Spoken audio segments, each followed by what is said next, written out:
Ibu-ibu perlu tahu ya, rumah sakit itu sebenarnya area yang paling aman. Ini baru Ngopi Bray, ngobrol penuh inspirasi bersama RSI Jemur Sari. Assalamualaikum, hai mam semua, ngopi yuk. Bersama saya Dr. Rike dan Dr. Fatimah, spesialis Obgyn di podcast RSI Surabaya Jemur Sari. Dr. Fatimah adalah dokter spesialis Obgyn di RSI Jemur Sari. Kita kenalan dulu yuk dengan Dr. Fatimah. Bagaimana dok, kabar hari ini dok? Alhamdulillah baik, Dokter Rike. Alhamdulillah. Kita ngobrol tentang safe motherhood nih dok. Apa sih dok safe motherhood itu dok? Mungkin bisa dijelaskan? Ya, sebelumnya kita bersyukur ya hari ini kita sehat semua Alhamdulillah, ya betul dok. di masa pandemi Iya. ini. Nah, ini pagi ini kita ngobrol tentang safe motherhood ya. Apa sih itu? Nah, ini cerita latar belakangnya sedikit ya. Iya dok. Jadi kebetulan tanggal 17 September itu WHO, jadi Badan Kesehatan Dunia itu memperingati World Patient Safety. Itu. Jadi Hari Keselamatan Pasien Sedunia. Iya. Pada tahun ini kita mencanangkan keselamatan ibu dan anak yang baru lahir, bayi baru lahir. Betul. Nah, itu kenapa kok fokusnya ke situ? Nah, karena kan saat ini menurut data dari WHO itu kematian dari ibu hamil itu masih sangat tinggi. Masih tinggi. Nah, kira-kira itu sekitar, kalau datanya dari WHO itu sekitar 810 ibu hamil dan melahirkan itu meninggal 810? setiap hari. Itu setiap hari ya Iya. dok? Tinggi sekali ya dok? Iya. Nah, Oke, itu makanya. oke. Jadi PR banget buat kita ya. Kita untuk bagaimana caranya untuk menurunkan angka kematian ibu itu. Nah, terutama ya ini di negara berkembang. Gitu Khususnya ya? di Indonesia Khususnya ya. di Indonesia ini Indonesia, kan di negara masih kita negara ya, Dok? berkembang. Nah, di Indonesia sendiri kan masih tinggi juga angka kematian ibu. Oke. Kira-kira sekitar 300-an lah. Itu Cukup per tinggi ya, 100.000 Per penduduk. 100.000 penduduk. Iya. Nah, itu makanya. Bagaimana caranya kita menurunkan angka kematian ibu yang masih sangat tinggi, terutama di Indonesia. Itu udah Rika. Oke. Setelah penjelasan tentang safe motherhood, ini kita mau mengetahui tentang penyebab nih dok. Iya. Penyebab angka kematian ibu yang memang cukup tinggi, terutama di negara berkembang dan khususnya di negara kita. Apa nih dok penyebabnya kira-kira dok? Bisa dijelaskan? Penyebab dari tingginya dari angka kematian ibu untuknya di Indonesia ya, Dr. Rika ya. Iya dok. Nah, ini ada beberapa poinnya karena kita kan Indonesia ini negara kepulauan ya. Jadi nggak cuma di kota-kota ya, kota-kota besar, tapi juga di pedesaan, di pelosok, di gunung. Nah, makanya banyak sekali para ibu ini masih melahirkan. Ini kan fokusnya ke ibu hamil dan melahirkan. Betul. Ini melahirkan di tempat yang bukan seharusnya. Nah, banyak yang melahirkan di rumah ditolong dukun. Iya. Itu salah satunya. Nah, kan para dukun ini kan tidak punya ilmu yang bagaimana menangani ibu hamil atau melahirkan ini kalau terjadi sesuatu. Betul. Terjadi komplikasi ya. Nah, itu. Kemudian yang kedua, dari ibu hamilnya sendiri sebelum terjadi kehamilan itu status gizi atau status kesehatannya masih cukup rendah. Jadi masih cukup jelek sekali ya, masih kurang sekali. Contohnya anemia. Itu paling banyak ya dok? Iya, jadi 50% dari ibu hamil itu ternyata mengalami anemia. Oh gitu, oke. Nah, makanya anemia ini kan masalah sendiri. Masalah tersendiri bisa berpengaruh pada saat melahirkan, terjadi perdarahan dan juga pada bayinya. Pada bayinya juga ini berpengaruh. Bisa berat badannya lahir kurang, bisa lahir prematur dan sebagainya. Kemudian ada 4 terlalu. 4 apa dok? 4 terlalu. 4 terlalu. Apa nih dok? 4 terlalu itu dok? 4 terlalu di Indonesia ini khas sekali ya. Jadi yang pertama, hamil terlalu muda. Oke. Usia mungkin sekitar 17 tahun, 18 tahun. Oke, itu paling banyak di ini ya dok, di luar di daerah-daerah terpencil tuh banyak sekali. Iya. Ya, Nah, tentunya kalau terlalu muda kan nggak siap ya, secara fisik, mental nggak siap. mental, ya Iya. betul. Kemudian terlalu tua. Terlalu tua. Batasannya Kalau batasannya kalau di kita itu 35 tahun ke atas. 35 tahun ke atas. Nah, itu sekarang- padahal sekarang sudah trennya Nah, usia itu ya, Nah, Dok? sekarang ini kita menemukan banyak sekali Banyak ibu-ibu sekali. hamil usia lebih dari 35 Betul, tahun, betul. bahkan 40 tahun lebih. Itu sekarang nggak aneh lagi. Iya, ya. Kalau dulu yang masih aneh ya, Iya, Dok. Ya? nah ini kan bahaya juga, kan banyak komplikasi nanti kalau usianya lanjut Oke. gitu. Oke. Kemudian yang ketiga, terlalu sering hamil. Oke, ada Terlalu jarak nggak, sering. Dok? Iya, terlalu Dari sering kehamilan hamil. Nah, ini dihitung antar juga, kehamilan? dihitung juga bukan hanya melahirkannya, tapi juga abortus ya, kegugurannya juga dihitung. Itu Oke. terlalu sering hamil. Nah, kemudian yang terakhir, terlalu banyak anak. Terlalu banyak anak. Banyak Iya. anak banyak rezeki, Dok. Oh. Maksudnya. Iya. Iya. Cuman nah kan bisa diperkirakan ya kalau seorang ibu lagi hamil, Oke. lagi menyusui lagi. Iya. Kemudian ada anaknya di sekitarnya yang harus dirawat ya. Harus dirawat, Tentunya betul. akan berpengaruh sekali ke kesehatan ibu dan juga kehamilannya sendiri gitu. Iya. Nah, itu terutama untuk Oke. ini pengaruh besar sekali yang kenapa kok AKI atau angka kematian ibu di Indonesia ini sangat tinggi. Iya. Mungkin informasi yang harus sebagai ibu gitu, mungkin persiapan pada saat nanti kehamilan, mungkin banyak mendapatkan informasi ya, Dok, membaca gitu mungkin perlu juga ya, Dok, ya. Jadi Iya, kan informasinya iya. kan bisa luas gitu Iya, ya, Dok, ya. betul. Terus kemudian nih, Dok, setelah kita mengetahui angka kematian ibu, bagaimana sih, Dok, pada saat sudah terjadi kehamilan? Bagaimana sih menjaga kehamilan itu supaya tetap sehat, biar generasi sehat nih. Indonesia punya cikal bakal anak yang pinter-pinter nih. Gimana nih, Dok? Iya. Jadi ibu hamil ini harus tahu apa yang akan dilakukan. Bagaimana caranya bahwa kehamilannya ini akan berlangsung dengan sehat. Kalau kita kan pasangan suami istri kan kepingin ya punya anak yang sehat.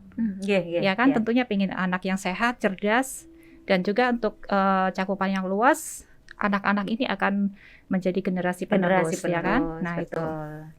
Nah, yang pertama tentunya harus disiapkan sebelum hamil. Sebelum hamil ya, Dok? Iya, jadi persiapannya itu harus jauh-jauh hari sebelum kehamilan. Dan mungkin ya pertama itu harus banyak baca, harus cari itu ilmu. penting, itu memang penting, Dok. Nah, kemudian harus mempersiapkan fisiknya, fisik, mental, kemudian nutrisi. Nah, nutrisi juga penting. Bukan pada saat hamil saja terus kemudian makan sehat.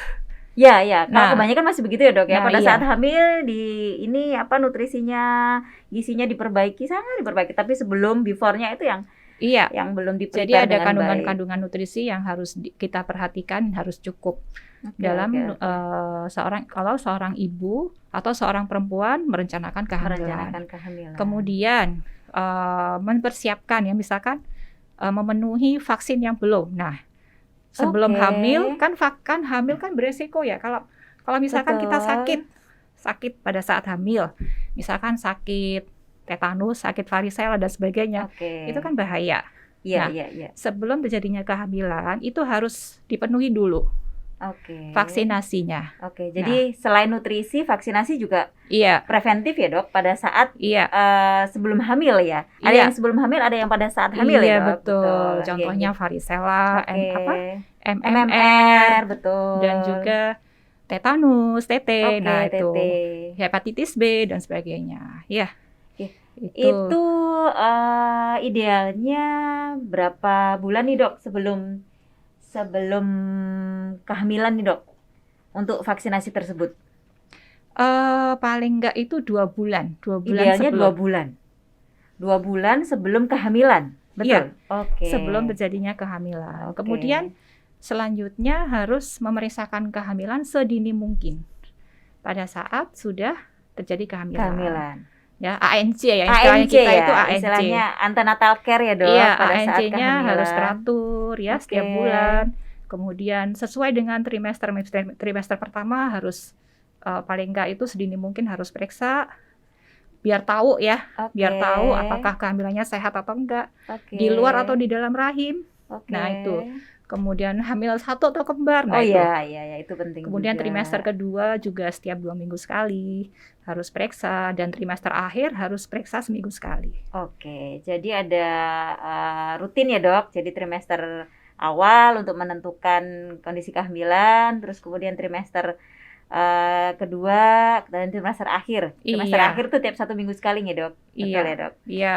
Oke. Kemudian apalagi ya, jadi harus tetap aktif. Olahraga. Nah, seperti itu. Olahraganya apa nih, ringan, Dok? olahraga ringan, jalan kaki, atau mungkin renang, boleh, nggak apa-apa. Tapi Nah. kondisi seperti ini masih belum memungkinkan. Mungkin yang sebelum pandemi masih ini ya dok. Oh iya. Iya. Kalau kondisi seperti Intinya ini harus aktif, harus tetap aktif, aktif, betul. optimis. Nah, itu seperti itu. Dan bahagia mungkin dok. Karena pengaruh sekali.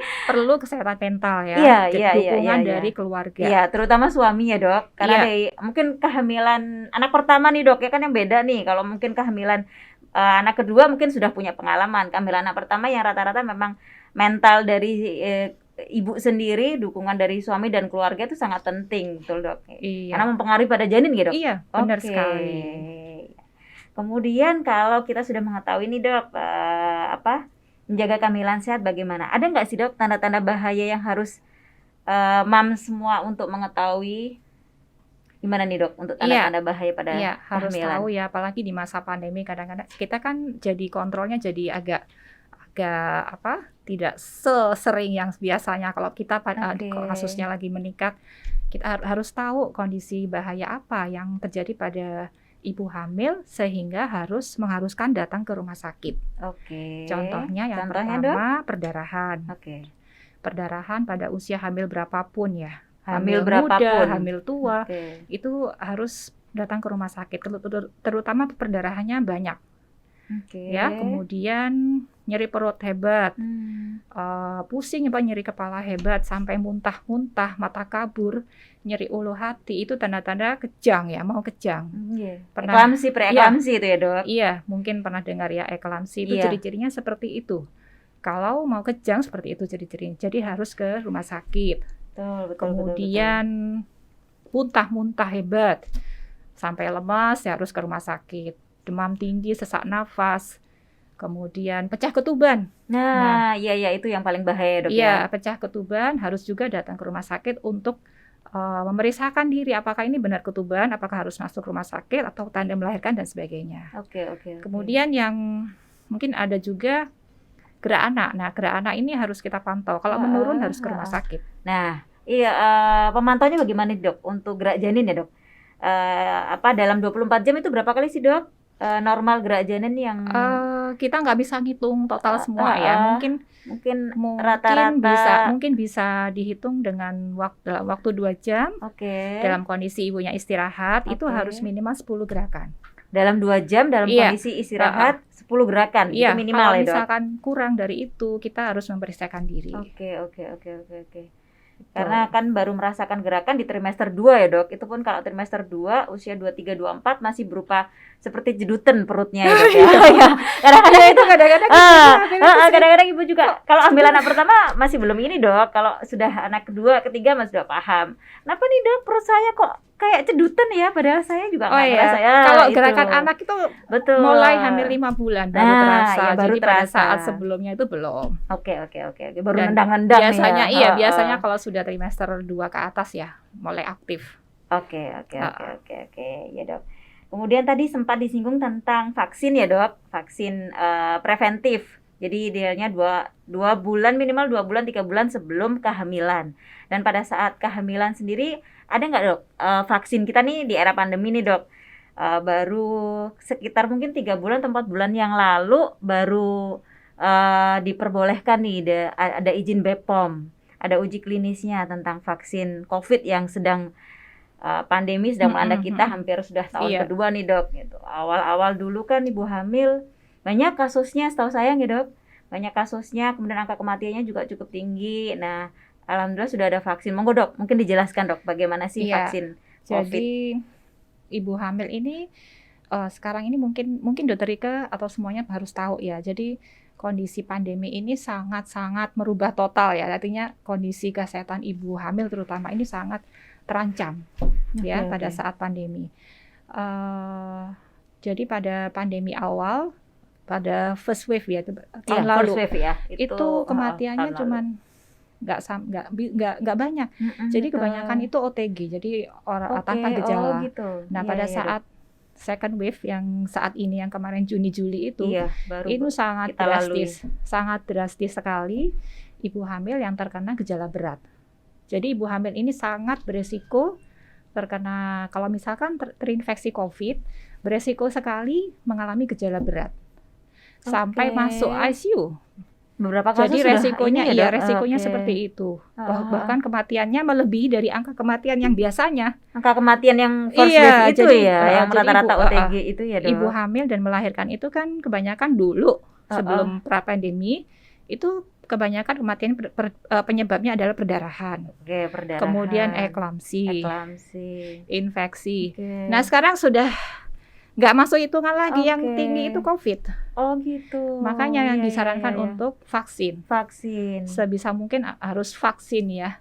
Ya ini demi diri sendiri ya ibu-ibu ya, karena ibu ini kan penting ya. Iya betul. Ibu ini benar-benar harus ada di keluarga. Kalau nggak ada, kalau sampai meninggal, kasihan anaknya. Kasihan ya kan? anaknya, keluarganya jadi juga. harus vaksin. Oke. Itu. Terus vaksin apa nih, Dok? Kan sekarang banyak nih macam-macam vaksinnya. Untuk ibu hamil apa nih, Dok? Vaksin yang memang dianjurkan. Yang dianjurkan. Oke. Sebenarnya semua vaksin boleh. Semua vaksin boleh sebenarnya. Cuman dari Kemkes itu disarankan cuman vaksin yang platformnya mRNA. Oke. Kayak Pfizer, Moderna, dan Sinovac. Sinovac ya, Dok. Cuma 3 itu dulu. Jadi AstraZeneca sebenarnya boleh. AstraZeneca boleh. Di luar negeri boleh, cuman karena belum ada penelitian mengenai keamanannya pada ibu hamil, jadi belum. Jadi sementara kita masih pakai yang Sinovac, Moderna, sama Pfizer, betul ya, Dok? Oke. Itu usia berapa nih, Dok, untuk pemberian vaksinnya? Ada batasan usia enggak? Usia kehamilan maksudnya? Iya. Intinya mulai trimester 2. Jadi 13 minggu, hamil 13 minggu ke atas, sampai kapanpun, sampai hamil aterem cukup bulan. Jadi nggak ada batas waktunya. Jadi ada batasan. Mulai 13 minggu ke atas. 13 minggu ke atas. Soalnya ada beberapa yang pada saat datang pemeriksaan kehamilan sudah masuk di 36-37 minggu nih, Dok. Iya, nah itu kadang-kadang kendala boosternya itu mungkin ya, Dok. Ini saya udah mau lahir, bagaimana boleh apa enggak? Nanti pada saat saya harus booster, ternyata pada saat saya melahirkan, gitu, Dok. Sebenarnya boleh. Oke. Karena bagaimanapun tidak divaksin sama sekali lebih bahaya daripada paling enggak satu kuncinya kali, ya, Dok, ya. Satu kali itu pun bisa melindungi si ibu. Gitu. Dan ada dari penelitian ya Dr. Rika itu ada menyebutkan ibu-ibu hamil itu ya setelah divaksin beberapa minggu kemudian kadar imunoglobulinnya atau antibodinya itu tinggi di ASI-nya. Oh, di ASI-nya? ASI-nya, Jadi itu makanya juga bisa melindungi si bayi. Jadi melindungi si bayi juga ya, Dok ya. Nah, terutama kan anak-anak kan belum bisa divaksin. Betul. Sekarang baru divaksin usia 12 tahun ke atas. Iya, gitu. Jadi ya itu aja, disusui aja anaknya, ASI eksklusif. Nah, seperti itu. Oke. Itu sudah otomatis dapat perlindungan. Iya. Jadi bukan hanya untuk ibunya, bonusnya juga untuk si babynya ya, Dok ya. Jadi terlindungi juga. Oke, terus kemudian tadi ANC sudah disinggung ya, Dok, tentang bagaimana kontrol rutin. Nah, kalau di era pandemi juga bagaimana nih, Dok? Beberapa ini ada ibu-ibu yang takut ke rumah sakit gitu. Kita kan juga sudah ada pelayanan konsultasi untuk telemedicine gitu, Dok. Untuk Dokter Fatimah juga. Dokter Fatimah praktek setiap hari apa, Dok? Setiap hari ya, Dok ya. Dari jam 8 sampai jam 10 ya, Dok ya, Senin sampai Sabtu. Pokoknya jadi untuk mama semua ada di sini. Oke, bisa bertemu sama Dokter Fas untuk konsultasi lebih lanjut. Kemudian telemedicine juga bisa dilakukan gitu, Dok. Jadi untuk yang takut-takut ke rumah sakit nih, Dok, bagaimana nih, Dok? Tips-tipsnya, Dok, mungkin. Jadi sebenarnya ibu-ibu perlu tahu ya, rumah sakit itu sebenarnya area yang paling aman. Loh ya. Dicatat sebenarnya itu, area paling aman adalah di rumah sakit. Karena apa? Karena di sini tuh ada zonanya ya. Jadi kita ada zona aman, zona untuk COVID sendiri jauh, Iya, bukan iya, nggak betul, campur. betul, Jadi betul. dan semua pasien sudah di screening. Sudah di screening. Jadi nggak usah takut, Iya. nggak usah takut ke rumah sakit. Tapi untuk Mhm. ibu hamil, pada saat kasus lagi tinggi-tingginya, mungkin harus kita kita modifikasi lah, gitu. Bagaimana caranya ibu hamil ini tidak terpapar, tapi bagaimana juga caranya ibu hamil ini tetap bisa menjaga kehamilannya tetap sehat. Jadi tetap kontrol, harus Oke, harus kontrol, kontrol. tapi di jaraknya agak dipanjangkan gitu. Misalkan harus kontrol sebulan lagi, Nggak tapi kontrol 1,5 rutin tiap bulan gitu ya dok, gitu maksudnya mungkin kecuali ya. ada tanda-tanda bahaya tadi. Oke, ada tanda-tanda Gitu. bahaya tadi ya. Kemudian mengenali tanda-tanda bahaya, ya kan? Nah itu harus tahu. Kemudian tetap yang utama adalah tinggal di rumah, Stay at home. stay at home, dan kalau memungkinkan juga telemedicine. Oke, Gitu. iya. Jadi yang dijaga bukan hanya ibunya ya dok, tapi keluarga yang Iya. lain juga harus ikut bagaimana menjaga di. Iya, soalnya banyak sekali kasus nggak pernah kontrol sama sekali. Saya pernah Ya, ada karena pasien, takut sama sekali iya, nih dok. tahu-tahu datang di UGD Oh, dalam gitu. kondisi yang perdarahan, bayinya sudah meninggal dan Oke. sebagainya. Nggak pernah kontrol sama sekali. Nggak pernah selama pandemi. kontrol Itu itu, kan Dok? salah. Karena Bahkan takutnya ya. iya, saking takutnya. Saking takutnya. Padahal ke rumah sakit nggak apa-apa. Kita kan pakai masker ya. Iya betul. Screening. betul. Yang masuk ke rumah sakit, yang rawat inap juga di screening.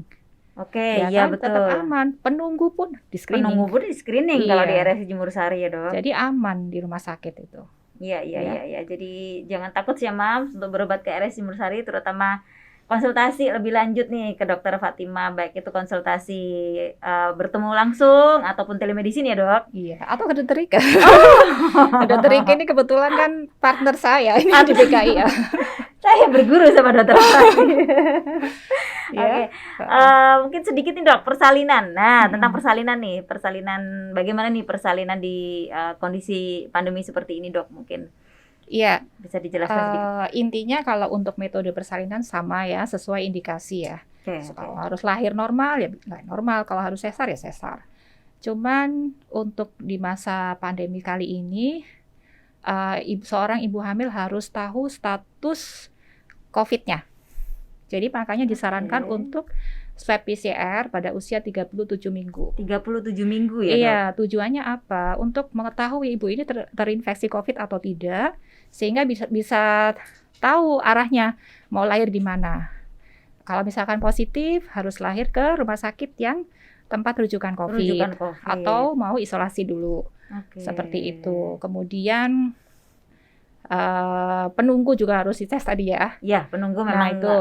screening dari Screening rumah sakit COVID, memang harus iya, tidak boleh tes. Nah, itu besuk. betul. Iya, biasanya banyak nih dari keluarga. Iya.